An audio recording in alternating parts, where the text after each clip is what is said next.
In 1998, Knott's Berry Farm in Buena Park, California opened Ghostrider, a world-class CCI Wooden coaster known for powerful airtime and laterals. The only problem was that Ghostrider rotted to crap and became horrifically rough. Like we're talking about a shopping cart on Jacquard glass track, it was bad. So much so that GCI came in to refurbish Ghostrider back into an elite ride. But why did Ghostrider get so dang rough? This is why Ghostrider rotted to crap.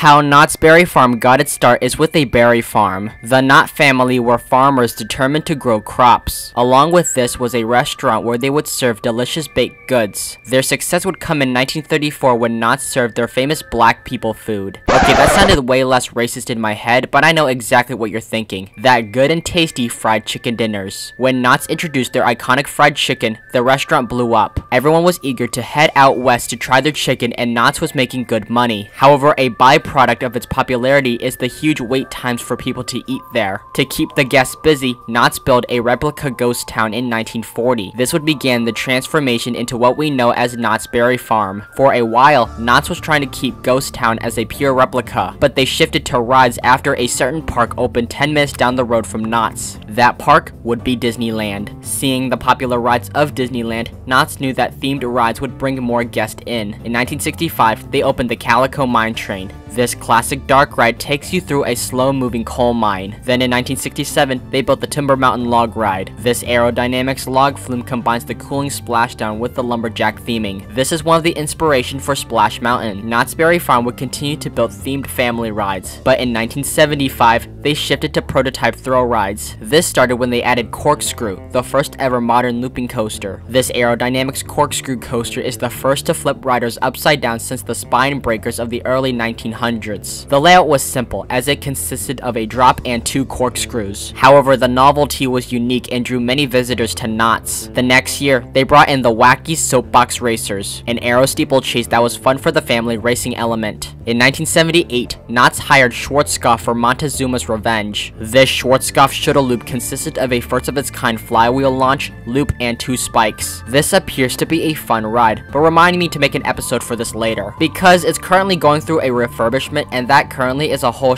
show shenanigan. Knott's would receive constant investment by the Knott family for the next 2 decades. However, the competition surrounding Knott's would get exponentially intense. The surrounding parks were getting bigger and bolder with new rides that would overshadow Knott's. Remember, Knott's is in SoCal, surrounded by Disney, Universal, Six Flags, and SeaWorld. Their rides were more impressive than what Knott's was getting, such as the Windjammer Surf Racers in 1997, which is a massive failure I hope to cover soon. So for the park to remain relevant, the Knott family sold the park to Cedar Fair. Today, Cedar Fair owns and operates Knott's Berry Farm, but before the park was sold, Knott's planted the seed for their best coaster ever. In 1991, the Din Corporation, known for massive but sucky wooden coasters, closed their doors. During their run, they left behind 10 Woodies, but their legacy would continue forward. The owner of the Din Corporation was Charles Din, the guy who helped construct the Beast at Ohio's Kings Island. But Din also had a daughter named Denise Din, and she loved wooden coasters. So after Din went under, Denise formed her own company called Custom Coasters International, or CCI. The purpose was to make exciting wooden coasters on a tight budget. Their first coaster was the Kingdom Coaster at Pennsylvania's Dutch Wonderland. This family Woody is fun for the kids to do with their parents. Their first thrill coaster was Outlaw at Iowa's Adventureland. This mid-size Woody has a mid-thrill level experience with the twister layout. And this coaster is low-key important because the people behind Outlaw went on to form GCI. We'll get more into them later. They built more mid-Woodies that are fine, but nobody can ever remember them. Until 1995, with 2 coasters at parks they enjoy so much. First is Cyclops at Wisconsin's Mount Olympus. This mid-scale terrain Woody has a few surprisingly good airtime moments, but the big one that year was the Raven at Indiana's Holiday World. This is also a mid-scale terrain Woody, but the layout is ambitious with many powerful airtime and laterals, particularly the 5th drop. Holiday World got this high-quality coaster for only $2 million, which is quite the steal even to this day. This convinced many parks that they could get a quality Woody for such a low price. So many parks, including Holiday World and Mount Olympus, went to CCI for their Woodies, and they were selling like hotcakes. One of these parks would take us to Buena Park, California. In 1997, Knott's Berry Farm announced a new expansion to Ghost Town. This $24 million expansion would include new shops, eateries, and a new signature coaster, Ghostrider. This is a massive CCI Wooden coaster. This coaster was in the planning phase for the last 5 years, long before Cedar Fair got involved. Knott's wanted Ghostrider to be the tallest and fastest wooden coaster in California, beating Colossus in a landslide. Interestingly enough, Cedar Fair tried to stop the production of the Woody, but because they already poured a ton of money, they allowed the project to continue. Another thing is that when CCI won the bid, they were still in the middle of constructing Excalibur at Maine's Funtown Splashtown. Apparently, Denise Din told the crew to pack up and move to California, leaving only 2 workers behind. This is due to CCI promising Knott's the ride would be ready by late 1998, which caused Excalibur to be built with missing bends. I should mention this now because it plays into effect later. How CCI got so many contracts in short time is because they purposely underbid projects. Then, to keep cost and time down, CCI would cut corners on the ride any way they could.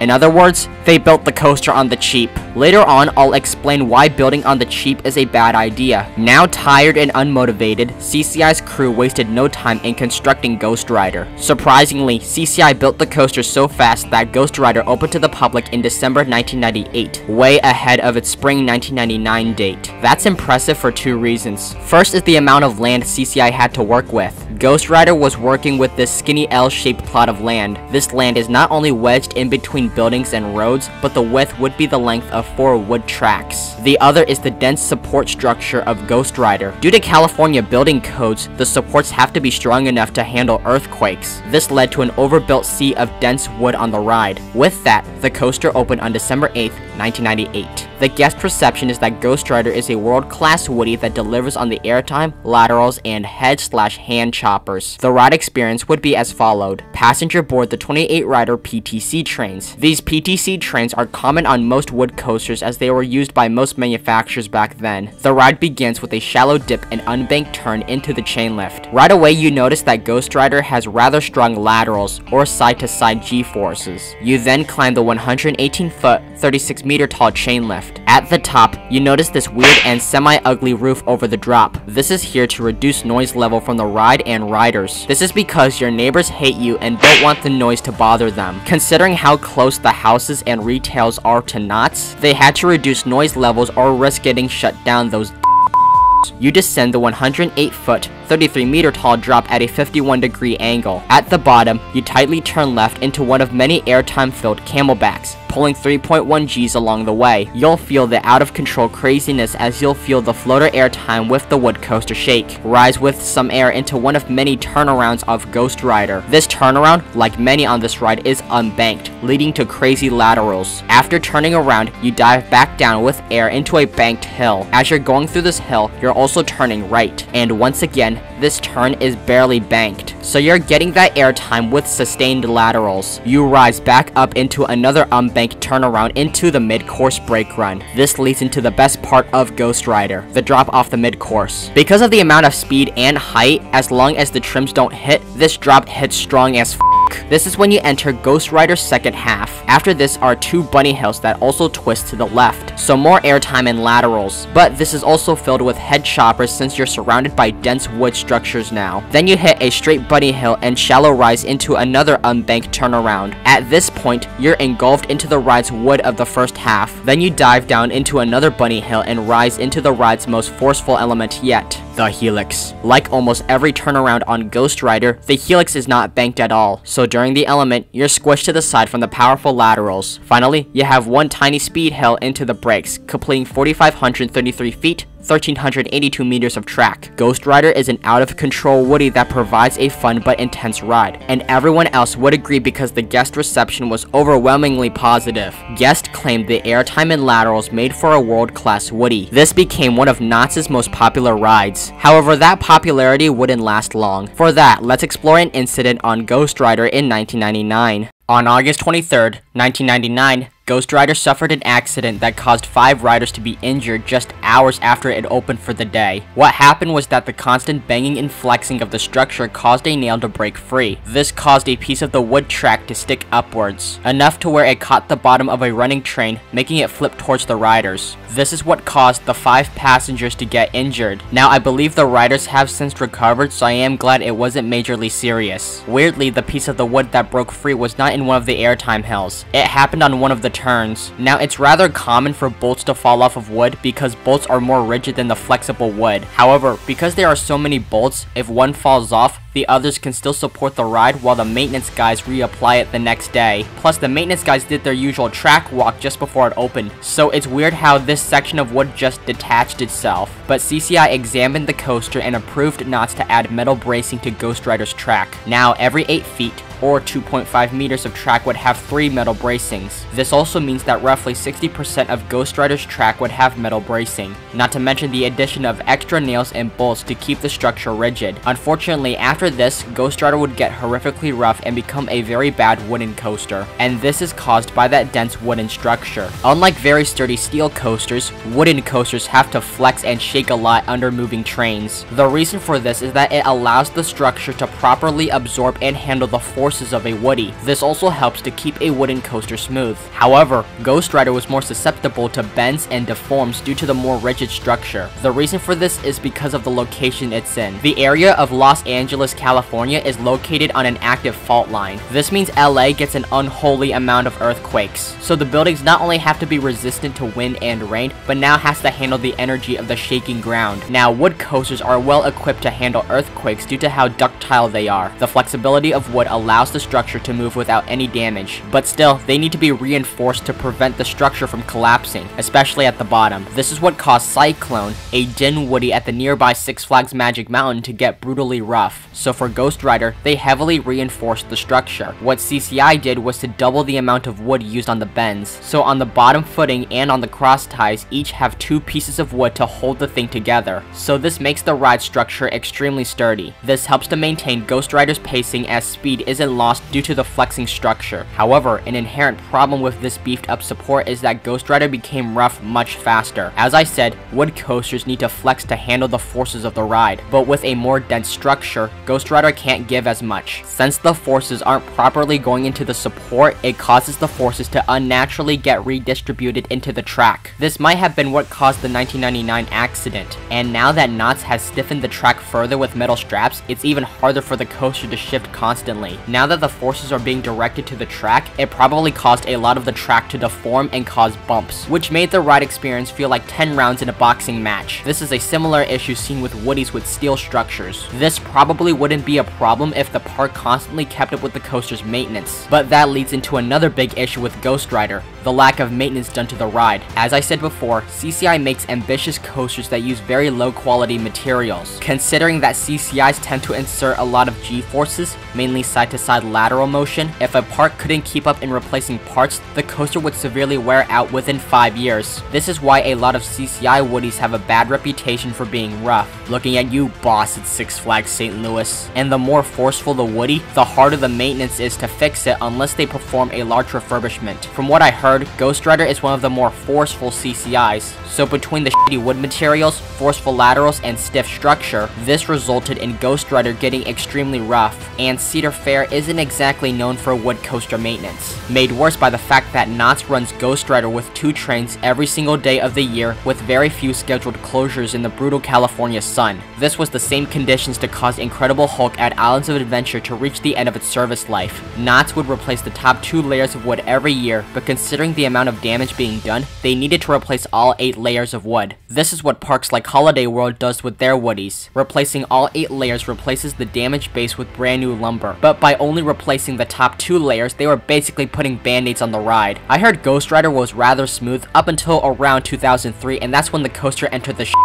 With each passing year, Ghostrider would tank further and further down into the bottom of the barrel. It got so bad that in 2011, Knott's reprogrammed the ride to essentially stop at the mid-course brake run, so now trains would come to a dead stop right before the second half. This was to reduce the stress levels in the second half and to relieve the riders some amount of pain, but the issue now is that this destroyed the pacing as the second half has less airtime and runs slower. This is the same issue that the boss at Six Flags St. Louis is currently going through. From 2011 to 2015, Ghostrider was notorious for giving bumpy rides that left you bruised and with a headache. Most people who rode it during this time claimed to be one of the worst roller coasters on earth in that it was completely unrideable. Knott's knew the only way to save Ghostrider was to give it a complete refurbishment. So on September 8th, 2015, Knott's closed the coaster for a massive refurbishment. Many park guests wondered who would perform such a restoration project as all of the track was removed. Some thought an RMC conversion would be the thing, but the issue with that is that for one, Cedar Fair hasn't worked with RMC quite yet, and second, shortly before Ghostrider closed, Six Flags Magic Mountain redid Colossus into an RMC known as Twisted Colossus. Instead, they would hire a manufacturer that had connections to CCI that they loved so much. Remember how I said Outlaw at Adventureland served as an important coaster? Two designers who worked on Outlaw, Mike Boodley and Claire Hain, left CCI to form their own wood coaster company,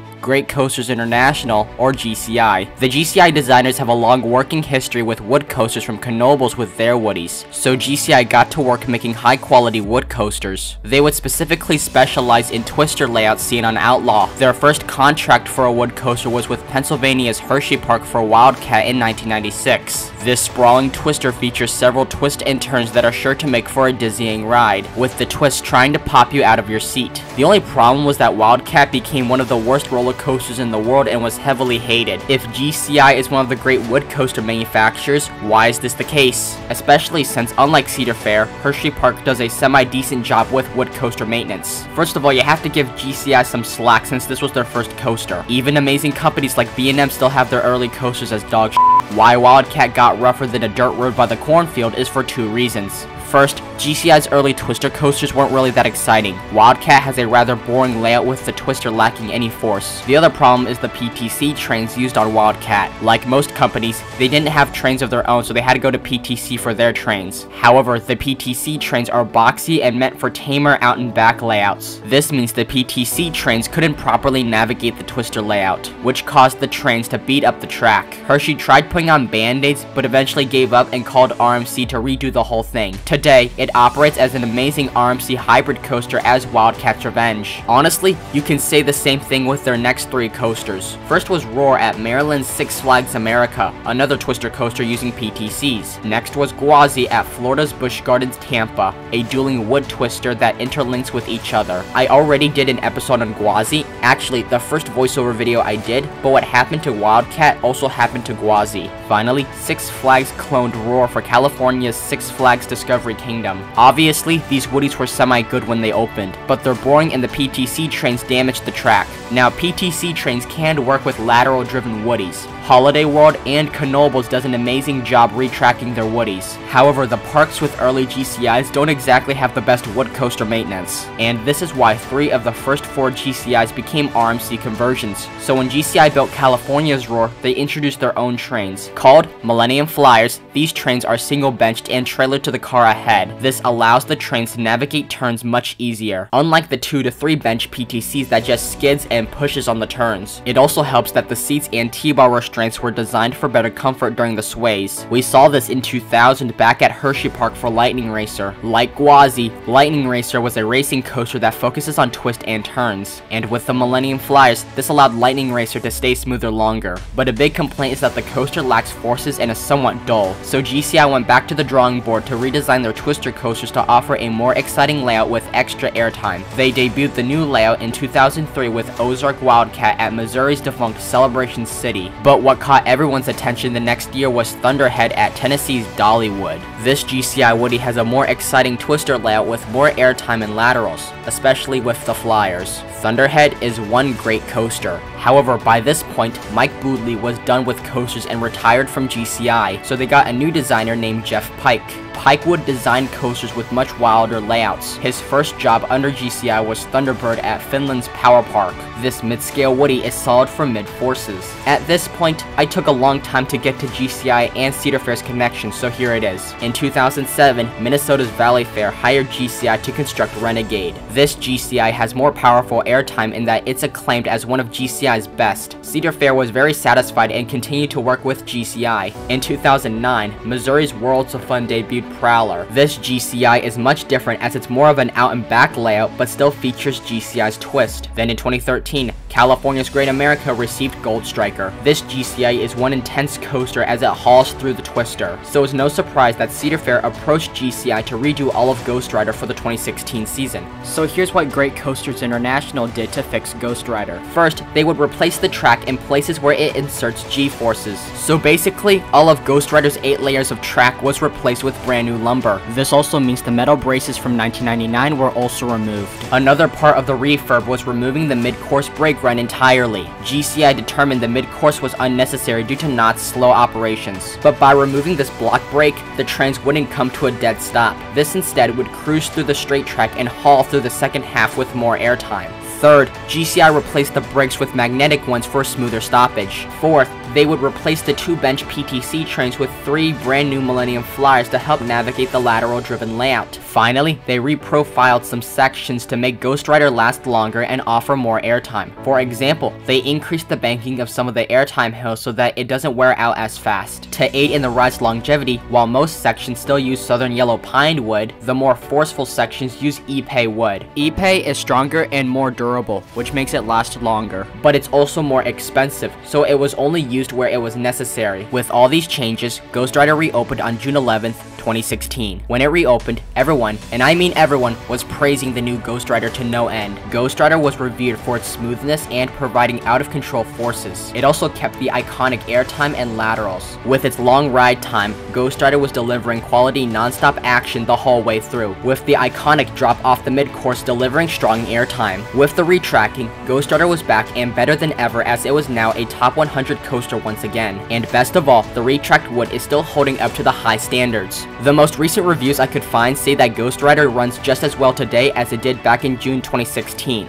But there is still one thing I need to address: the capacity. While Ghostrider is almost a perfect coaster now, there is one major flaw with this ride. And no, it has nothing to do with the actual ride experience. Any issues with that, GCI already fixed in 2016. The big issue is instead with its capacity. With the glorious experience that Ghostrider now gives, it instantly became Knott's most popular ride. By default, this means Ghostrider gets the longest line in the park.